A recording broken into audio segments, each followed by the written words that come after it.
Diga. Em que medida o senhor diria, como um dia disse mais ou menos o pensador italiano Umberto Eco, as redes sociais, ao liberarem uma idiotia que a gente não conhecia, tem a ver com isso? Ou o senhor diria que mais do que as redes sociais, a desilusão com o sistema capitalista e com o comunismo são o que alimentam esse tipo de sentimento? Eu penso que as redes sociais propagam esses sentimentos numa velocidade que, para a minha geração, por exemplo, é espantosa. Eu quero registrar, por exemplo, que eu sou da geração do papel carbono. Eu sou da geração que viu o fax com profunda admiração, né? E que olhou, de repente, né, para o homem pisando na lua e pensando, meu Deus, em que universo nós estamos, né? Então as redes sociais, elas propagam, elas não provocam, mas propagam esse tipo de sentimento de insegurança, de busca de slogans fáceis de se compreender e também fáceis no sentido de ocultar o pensamento que busque razões mais profundas para o que está acontecendo. Eu vou dar um exemplo aqui, né? Percorre toda a Europa aqui um slogan que é a Europa para os europeus, justamente querendo afugentar, né, esses refugiados que vêm de fora da Europa. Os ucranianos, por exemplo, são muitas vezes bem recebidos, porque eles são europeus como os europeus, então esses podem, né? Agora, os outros que vêm do Oriente Médio, que vêm da África, né, de países considerados estranhos, exóticos, esses são cada vez mais mal recebidos.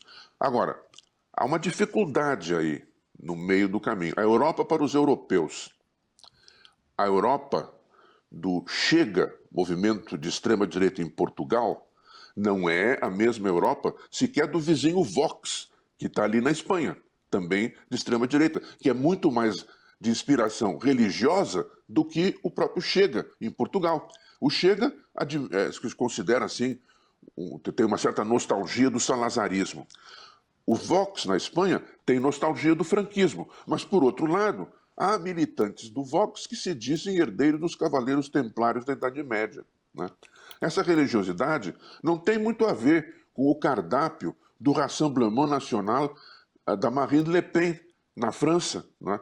Também não é servido aqui na Alemanha, no Alternative für Deutschland. E também, eu duvido que faça parte do menu principal do Viktor Orbán, que nessa altura eu penso que é um ideólogo de peso da extrema-direita. Deve prestar muita atenção naquilo que o Viktor Orbán faz, propõe, organiza ou desorganiza. Ou seja, por vezes, essa extrema-direita que procura capitalizar esse sentimento de insatisfação, que tem raiz também na desilusão com o comunismo e na desilusão com o capitalismo, sobretudo em seu procedimento, digamos assim, neoliberal de impor esses planos de austeridade social, né? Isso faz com que as pessoas procurem esses slogans que aparentemente unem e dão a sensação de uma coesão que, na verdade, não existe essa coesão dentro dos movimentos de extrema-direita. Eles têm, sim, bandeiras comuns. Eu apontei já a xenofobia, a resistência a movimentos identitários, como se chama, né? O ódio, as diferenças, a proposta, inclusive, muitas vezes, em alguns casos, como aqui na Alemanha vem ocorrendo, de ações e discursos de ódio e violência. Porém, ter bandeiras comuns não significa ter um programa comum. E dentro desse nacionalismo crescente em todos os países, ressaltam-se também as diferenças, com um agravante que eu queria apontar aqui. Desde a guerra da Ucrânia, quando houve a invasão, que foi uma invasão da Ucrânia pela Rússia, né, acentuou-se aqui, de novo, o militarismo crescente.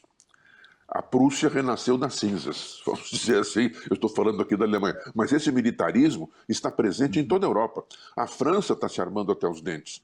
A Alemanha, a indústria alemã voltou-se para a produção militar, que é uma coisa de passado complicado aqui na Alemanha. A Polônia quer constituir o maior exército do antigo leste europeu, pensando na vizinhança com a Ucrânia e na proximidade da Rússia, não é?